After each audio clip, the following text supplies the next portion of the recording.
just to get started, Sunil, why have you put all of your time and energy into Tallied right now? What is it about what you're trying to achieve that gets you up every day and has you motivated? Yeah. So I know there are a lot of founding stories that companies have that their mother couldn't buy something or they couldn't get the help they needed and they go out and do that. That's not my story, right? Um, First of all, for me, I'm driven by sort of larger understanding of the marketplace and what are the gaps, where the opportunities are, and to help you sort of why that framework. So I grew up in a very sort of small town village in India, where I mean the scarcity of water and the basic day-to-day things that we take granted for no electricity, no school, all that. So there are a lot of different problems that I could have sort of solved and gone back. But when you come out of that environment, you are driven primarily by survival instinct. And it applied to me. You have a very narrow path to success, which is become an engineer or a doctor, and hopefully you have good education, you get a job. So I sort of went through that journey, and along the way, you learn the fundamentals of sort of the macroeconomics and the demand and supply, the society, the community, and business value creation. So I've been a student of that along my sort of journey, and I landed in the valley in 2000, again driven by the idea that where can I have the best impact in my career. So this is the place if you're a technologist, if you're an engineer. So it was driven by that. I didn't have an idea, I didn't have a playbook that I'll go to the valley and do this or do that, but it gave me a platform to learn, work with early stage companies, work with some of the largest enterprise software companies like Oracle and EMC and HP and all of that. So I learned in that process. And then I said, okay, it's time to make a move where I want to now really be into the entrepreneurial journey, and went to business school, came back, and again, sort of it has been a string of startups driven by the idea that if you want to have impact as an individual, as a leader, as an entrepreneurial sort of spirit, startup is the place where you can have the most impact, right? You're always going to get caught up in this corporate drama or that dynamics, that bureaucracy in a large organization. So where is that path? So that led me to sort of be on this bandwagon of startups, one after another, from early stage, seed, Series A, pre-IPO, you name it, right? I went through that journey. And the theme here is that I'm not chasing a specific idea or a specific domain or a specific problem that I want to solve. And what I'm pursuing is a meta platform where you can have value creation and impact. So taking that theme to Tallied, spending the last 15 or so years in the fintech ecosystem, financial services, many different problems, payments and issuance and card processing, lending, looked at all of that, credit cards. And for me, again, if you apply the meta framework that I described, is that looking closely in all these different dimensions, I realized that there is a one large unaddressed category, and there are many others, but in my sort of line of sight, credit card infrastructure is a large unaddressed sort of marketplace, which is still sort of served by legacy players who own a majority of the market share. Huge opportunity. Nobody has addressed it. My domain knowledge, my experience, my network, my background fits perfectly well for it. So this is a good match. Let's go and solve this problem at scale, right? Very capitalistic, market-driven approach. No emotional strings to it. That okay, because I had a problem accepting payments or issuing cards. Yeah, I saw it viscerally where at LendUp it took 2 years to launch a credit card program, right? Because the infrastructure was poor and old and jinky and all of that, right? So that's kind of the foundation of why I decided to sort of jump on this train and build Tallied and solve this problem. It's a massive market opportunity just in the US. To put it in perspective, credit card, top of wallet, everyday usage card product, most frequently used, $4 trillion of transaction volume in the US alone. So even if you scratch the surface and you make some business value out of it, it's still a massive business that you can create. Having said that, personally, on my personal side, I'm driven by some ideals around conscious capitalism, which is how do you sort of take the good out of capitalistic value drivers and apply towards elevating human consciousness bringing value back into the community and society. So that's the parallel track that I am on, along with building a business, if that helps. No, that's great. I as I kind of read between the lines, it goes along with a line of thinking that I've had recently too, which is there's so many groups who come out and it's as if they're saving the world, but it's kind of just washing over what they're really spending their time and energy doing. It's to me, it's refreshing when a company says, "Hey, listen, we're not here to save the world, but in our world, this is a problem, and we believe we have a fix for it."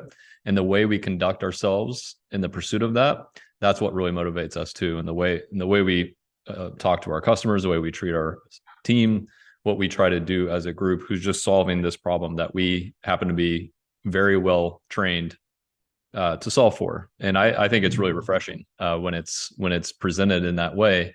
It's very believable and it's the truth. And I think I think it's admirable to present it in that way. Thank you. Where Yeah. where would you say that you are on the journey now from the first, kind of idea and then taking that first step towards that idea to today? Like, what would you say the journey has been like, and where would you ultimately, in the grand scheme of things, like, is it early days? How would you describe that? Yeah, so I wrote a white paper on this concept of building a modern infrastructure for credit cards, right? I called it credit card operating system. And I'll tell you why I like the framing of operating system for a brief moment is that if you look at the last 5, 10 years with cloud and everything is as a service, right? Payments as a service, banking as a service.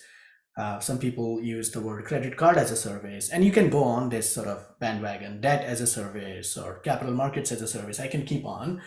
And I think there is some value and utility aspect of it. When you say something as a service, it means, or it almost implies that it's something that you can sort of take it out of the shelf and apply in your use case, day to day, business value, consumer use case, whatever you have, right?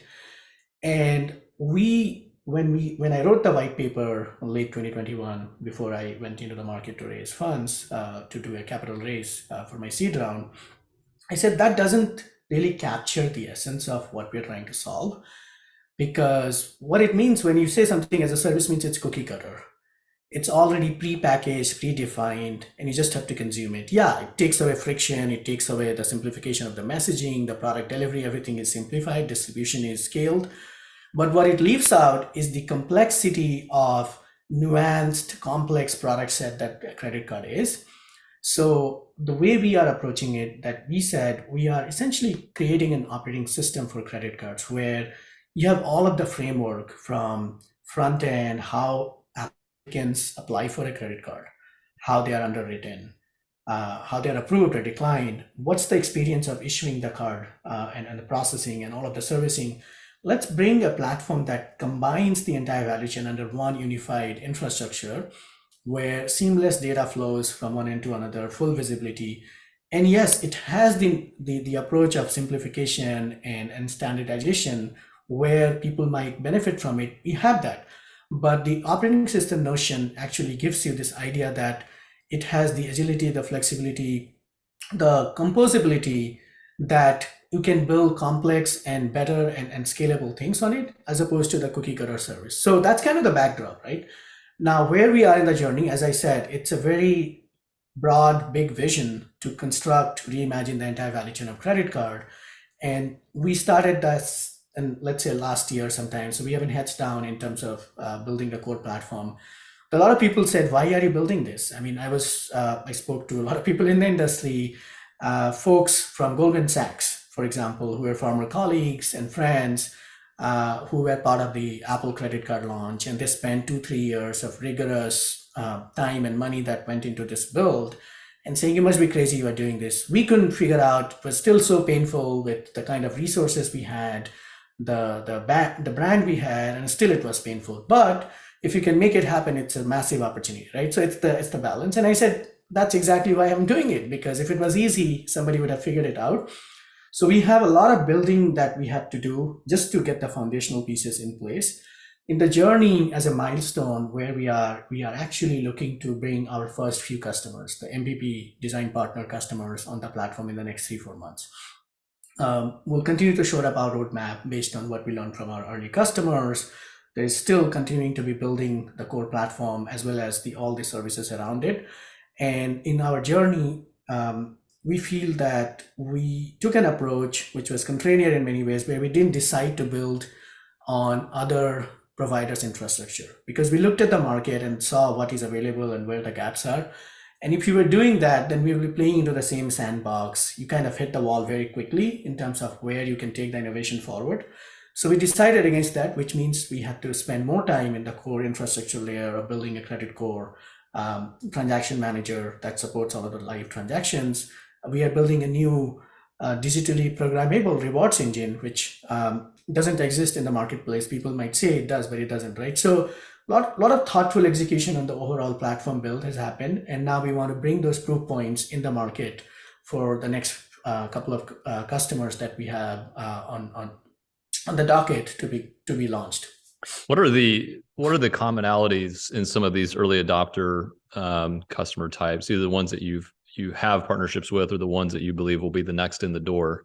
Like, what is it that they're after? What attributes do they have in common with each other?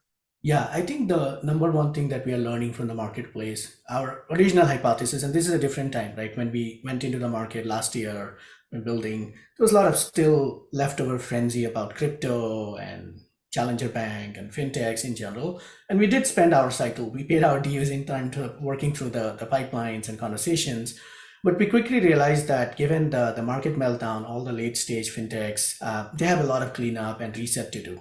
So nobody's really deploying resource on a new product category or a roadmap, even though we can solve it for them in ways where they don't have to deploy resources internally, engineers. We do all of that. We do compliance, governance, program management, so they don't have to have bodies managing the program. But it's a different time state in the market. So what we are finding traction with is that there are fintech adjacents, people call it embedded finance, however you say it, where there might be a commerce player that has a strong velocity of utility in terms of users making commerce purchases, or adjacents in terms of insurance provider that have wanted to add value from engagement and loyalty. So what we're seeing is that credit card as an utilitarian sort of approach of embedding that in the life cycle of a platform's users, whether on the commerce side or adjacent.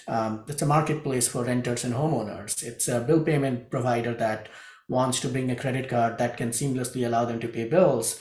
It's a commerce CPG, consumer products goods company, that wants to leverage their existing user base and embed a credit card product in the mix. And that's where we are seeing success. Obviously, commercial use cases is also opening up in terms of B2B usage, and the B2B, especially in the SMB segment. Credit card as a product category is heavily penetrated, especially as you go lower down in the SMB segment. It's a huge opportunity.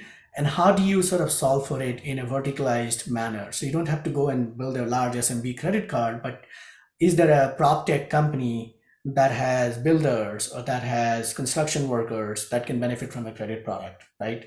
So that's what we are sort of looking into mapping out and sort of building into our roadmap to support that category. Yeah.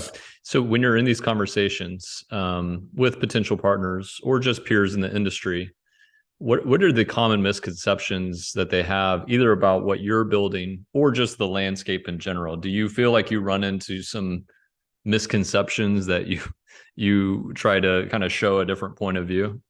Yeah, that's a big part of the work. I think Tallied we have to do is that historically credit card has been a very well understood category, product from the issuer perspective. So the banks have done it for decades, and this is where they bring billions of dollars in profit, not revenue, right? I mean, if you look at the numbers.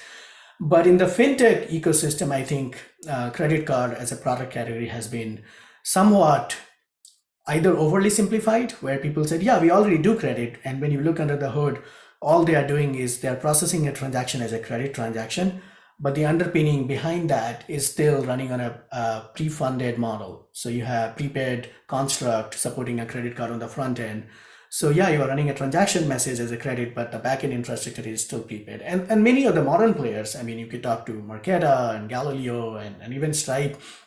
If you read between the lines, of what they say. Oh, we support credit. So that's one. The fintechs have either said it's simple, we already do it, or there are some who have said it's too complicated, too regulated. This is not what we are playing into. So I think our job as Tallied and the work we are doing is to acknowledge, and that's why I'm not using the word credit card as a service, because the moment you say credit card as a service, it means one of two things: that there's all this complexity and it has been all boiled it down. You have boiled it down into a very simple framework. That's not the truth. Nor it is that, oh, this is already done and we are doing it. And a proof point I'll give you is that if you look at Marqeta, I worked at Marqeta, I was an exec there for a few years. Um, if you follow their press releases over the last 4 years, they said, oh, we are the modern payment processing infrastructure, card issuance for credit, debit, prepaid. I mean, that has been marketing. Then they said, we have credit card capabilities that we do. We have a partnership with a bank. We have a partnership with the Reserve, another player in the marketplace. And they kept saying this for 4 years. Finally, they realized that they need to acknowledge that they don't have the pieces, and they bought a seed stage company just a few weeks ago because they had to signal to the market that they had the full story, the full package. So I think the misconception is that credit is already solved, it's done, or it's too complicated, and people are staying away from that. Our approach is that there is a technology first, software first approach to reimagining the entire value chain and provide software layers for all of that, which is interesting and innovative for folks who want to build new types of credit card products that does not exist in the market, but it has the foundation and the stability and the core compliance and governance engine that you need to stand a program like a credit card, which has high degree of scrutiny from regulators. And you want to do the right things because you don't want to have incorrect APRs applied to a cardholder, because that's not done, right? So we are looking to address this both from a technology and software and the storytelling we are doing there, but also in terms of bringing case studies in the market with customers, where we want to be able to say that this is a very unique product from a credit card usage and utility value, but why the journey of building that program and launching with Tallied was so much different and simpler and delightful than it would have been otherwise. Yeah. When I imagine that this is a distinction that you have in conversation frequently with potential partners, where you say, hey, listen, there's credit card as a service. We're not that. We're an operating system for these reasons. And here's the difference. Like, when do you know that they get that, they understand it, and it's appealing to them? Like, do you see it switch in their mind, or do they kind of wrestle with it for a little bit? I imagine it varies, but Yeah, I think it varies. So there are, I mean, people have imposter syndromes. There are folks who think they know the category. They have done it just because they were at a brand name company before, right? So they have that logo imposter syndrome. Just because I went to this place, this school, I went worked here, I know everything, right? So it's harder there, right? So what ends up happening in those conversations is that they think they can do it themselves. So they take down this path saying, yeah, I mean, we have talked about it. We have product people that we look at the roadmap and we are going to do it ourselves, right? So that's one. The folks who get it right away within the first 5-10 minutes of the conversation, when we have the conversation, and when I talk about my background and the work we have done and the way we are doing it, they get it right away. And even though they might have reservations about us being an early stage company and how difficult and hard this stack is to build, the fact that the know-how, the underlying experience of the last, and even not just me personally, I mean, just to spend a minute about my team, our CTO is a veteran in technology. He was a distinguished engineer at Sun that built the Java virtual machine. We don't talk about it, but he's there. He was a CTO of a public company, 3.5 billion, built the first cloud native issuer processor, right? So that's the team. The person who's running our partnership, he spent 5 years at Deserve, one of the credit card as a service company, building 14, 15 different programs and getting it to market. Our head of ops, Vinny, was a former exec at Citibank, Wells, Kickoff, and Deserve. So collectively, the know-how, the being on the ground, being on the battlefield, there is no substitute for that, right? You can't just throw money and make that happen. So people who have been in this ecosystem and do understand even briefly the nuance of what it is, they get it. And the conversation quickly then shifts into, okay, I mean, you guys are credible operators and have done it before. what's your timeline, when can we launch, and then we get into the nitty gritties. Yeah, it's like that. I've learned through age that whenever I hear somebody say that it's easy, it lets me know that they have no idea. And so, Yeah, yeah, because the person who's intimidated by it, know they have enough experience to know this is not easy, and anything we're doing is not easy. But exactly. I think I that's a mean, simplistic way of what you just said. It's the people who are experienced know this is complex, and they know that there's credible people here that they're talking to who understand what it's going to take to do it the right way. you see what is playing out in front of us, right? I mean, people have derided banking as a sort of category and boring and all that. And in front of our eyes, we have one of the shiniest bank in the Silicon Valley, billions of dollars of assets in management, deployment, however you look at, unfolding in front of us, right? I mean, so you can never say that you got it. There are so many pieces of a complex ecosystem of financial services and underlying regulatory risk and oversight and the macroeconomic conditions. All of that fits into doing business in financial services. And that's the other part. I mean, to talk about is that there's a technology layer, but credit cards have an underlying receivable component to it. That's an asset class, and you have to manage risk around it, right? Both from underwriting, but also ongoing credit risk management, as you see the market changing and shifting, and do you go and lower somebody's credit line, right?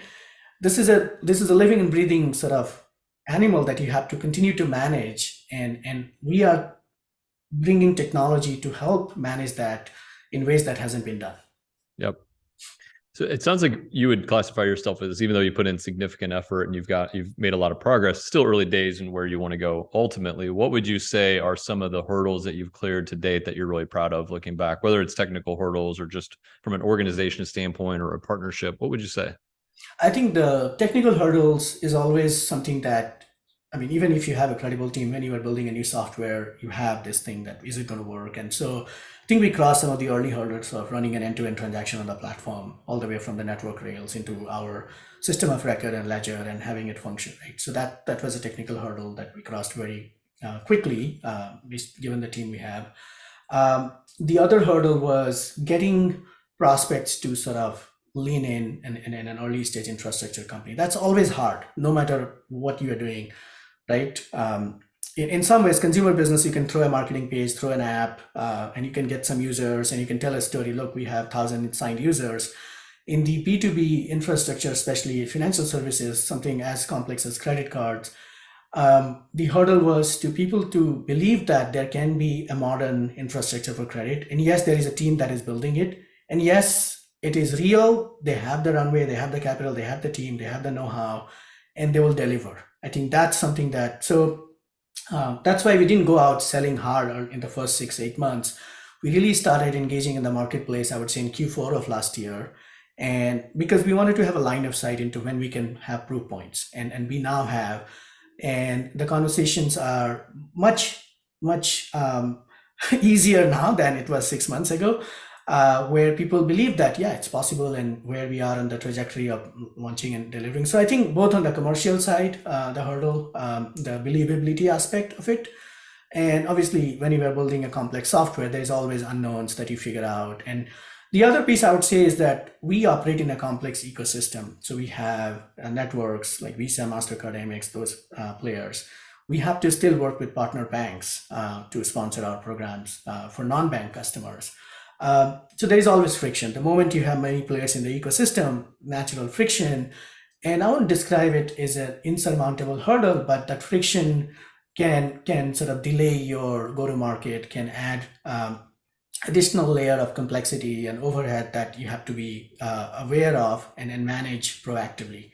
You can't ignore those. Yeah. Well, you're in the founder role, and every founder I know has people giving them well-intentioned advice. It's like magnetic to you, right? Like it comes to you. People try to give you well-intentioned advice. Is there any advice that you've had to ignore because it actually in your position it was not good advice and you've had to ignore it? Anything that comes to mind there?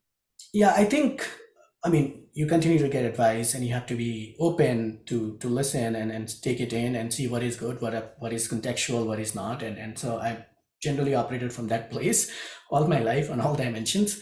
I think few things that last year when we were sort of raising and getting out of the door, there was definitely directionally people. I mean, it's very contextual. Is that crypto was still the thing, right? And I don't know how many times I got asked by potential sort of investors or advisors and saying, what is your DeFi strategy, right? Are you building the ledger or the core system of record on blockchain? Or are you thinking about creating a new currency or token for credit cards as an asset class tied into it?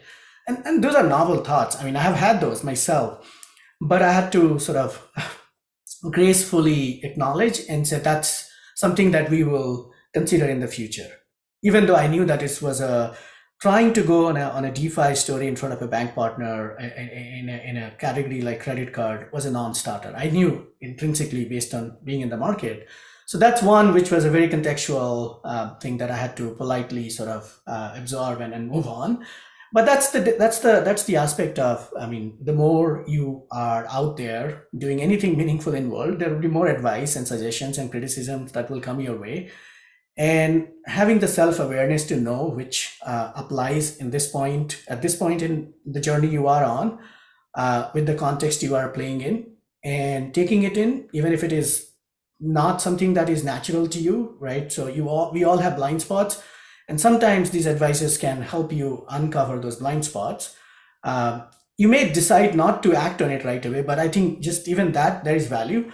But yeah, I mean, that self-awareness on decision making and understanding the context and filtering it through is sort of vital cognitive leadership skill that one needs to have when you operate in this domain. Yeah, I love how you put that. I hadn't thought about this until now, but I think to your point, it gives you more conviction whenever someone says, "Hey, it might be an easier path for you if you integrate this type of thinking into your idea." And that there might be something to that. It's a legit path you hadn't really considered, and you could do that. It might be a smoother go. And then when you turn it down and say that's not us and that's not what we're going for, I do think it adds more conviction because you've had to say that door opened and I'm closing it, and so I really got to be about the door I'm about to walk through. And that comes all the way from a very strategic sort of decisions you make, which direction, which market, which approach you are taking from a business model, all the way down to the roadmap, right? Yeah, I mean, where you might say, yeah, I mean, this is a harder path to build this component, but we're doing it. And people might say, no, there are other services available. So it sort of transcends the enormity of the decision or the context you are playing it, but that framework still applies, right? yeah. But I think we both agree it sharpens the thinking, Yeah. and that's so important, is to focus and make not only on what you're building, but who you're going after, who is it relevant to, or do we start, and that type of thing, to where we're not boiling the ocean and not getting very far. Yeah. What has been some of the more rewarding aspects since Tallied has become a thing?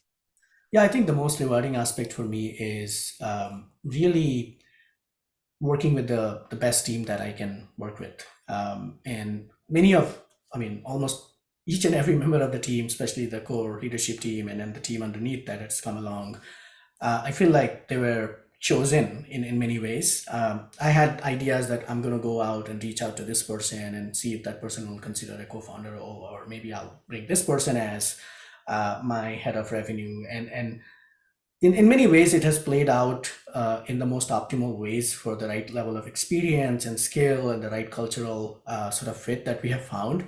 So I'm very grateful for that. And I think that has been the most surprising, pleasantly surprising aspect, where you always hear about all these stories of how it is so hard in the early days for the team, and there's so much friction. And I've been part of some startups where early stage where there was a lot of friction between co-founders and engineering and product and sales and all of that. So I've seen some of that, and I've been pleasantly surprised that we have assembled, or the team has come together in ways that I couldn't have sort of expected. And my job as a leader of the team here is to provide the right context and the cultural foundation that is fluid enough at this stage that we can still have the ability to absorb things that are beneficial, but at the same time, it has a strong foundation to build on. So that's how we Yeah. are doing it. Yeah. Yeah, I don't know if I've read this or what, but I've heard or believe it anyway. It's the first 10 people make all the difference. Like the first 10 people in the door really set the foundation of what you're going to become. And if you get that wrong, it's not going to go right ever. And if you do get it right, you can really do some great things on top of that. But the you always want a little bit of healthy debate internally, but you don't want too much that it just becomes unproductive. And I would say that probably falls out of your leadership. It's the way you carry yourself and have built the culture. That's probably the key source of it. It helps have good people, but you have a lot of influence over that, whether every leader does, whether they realize it or not. Yeah, and funny, it's kind of uncommon values. One of the values we have that we have discussed as a team is deliver without drama, and it applies at all the levels. It means that when you have an issue with a topic or something, make sure that your communication has as less drama as possible and you're delivering the core message. When we have delivery in front of our customers, no need to get all worked up. Know that there are decisions and deadlines and commitments and deliverables.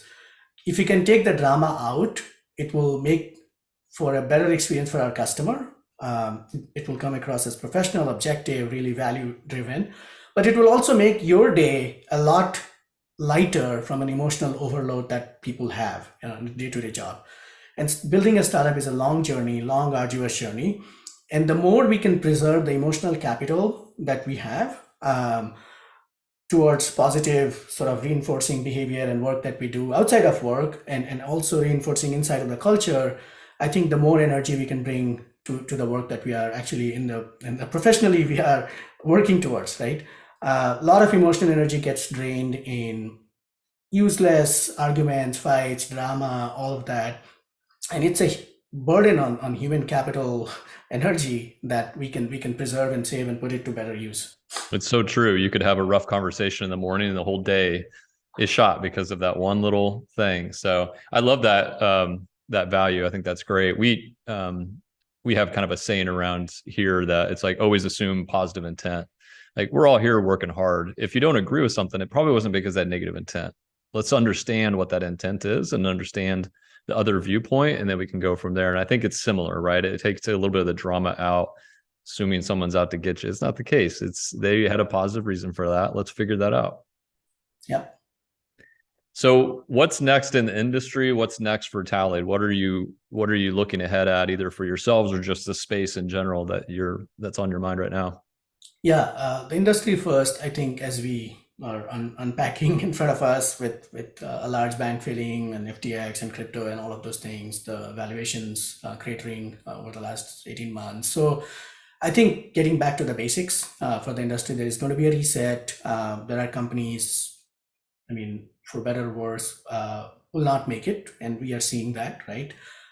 It's the sort of the cycle of evolution that happens in a capital capitalistic sort of process, or the machine that runs on its own. So what it means from an industry perspective, I think fintech, as we have seen or as we have sort of felt over the last 10, 12, 15 years, will get more hardened, in the sense of you will find that there are loose connections where there was no real business value, or the imperative to create value that people were selling is not there. Those connections will die off, right? It's like your neurons, the pathways where there was no real sort of signal, they needs to be turned off and done, right? But the ones that are reinforcing in terms of creating value, and which helps you sort of evolve personally as a human being, they get reinforced, right? Uh, so I think what we're going to see is that we will see that happening, the reset, the hardening in the ecosystem as a whole, and a lot of noise will sort of starts to subside over the next 6, 9, 12 months, which is a good thing. I mean, that's part of the cycle you can't sort of argue with. A lot more focus on infrastructure, the core foundational pieces that are not sort of fly by night business models that you can sell to an investor, get some money, and sort of juice up and get out. So I think we'll see back to the basics sort of mindset in business models, in how customers engage, the types of companies that we will see continue to succeed and build value. And we love that, right? Because even though I came late in the cycle of the whole fintech frenzy, um, I never wanted to build a business for the frenzy. I wanted to build a business for generations, which has the foundation of creating value, right? So we actually want to thrive in that, and our work is not going to get easier. If anything, it becomes harder because the bar is raised for everybody, and we have to earn our way to succeed in that newly raised bar. And we continue to push in that, from commercial, how we engage with our customers, how we engage with our prospects. Even when we don't have a solution, we want to come across as, look, we are thoughtful, we understand your requirements and need, and this is not a fit. I want to deliver that sort of aspect of experience. And obviously, when we can deliver the value, and we want to be the best partner they would have had in their entire business sort of relationships. That's the aspirational sort of strive for excellence that we have set for ourselves, and also back it up with the software and technology that we built. Right. I have a saying that we put our software where our mouth is, as opposed to sales pitch deck and vaporware and so on and so forth. So that's what we are playing for.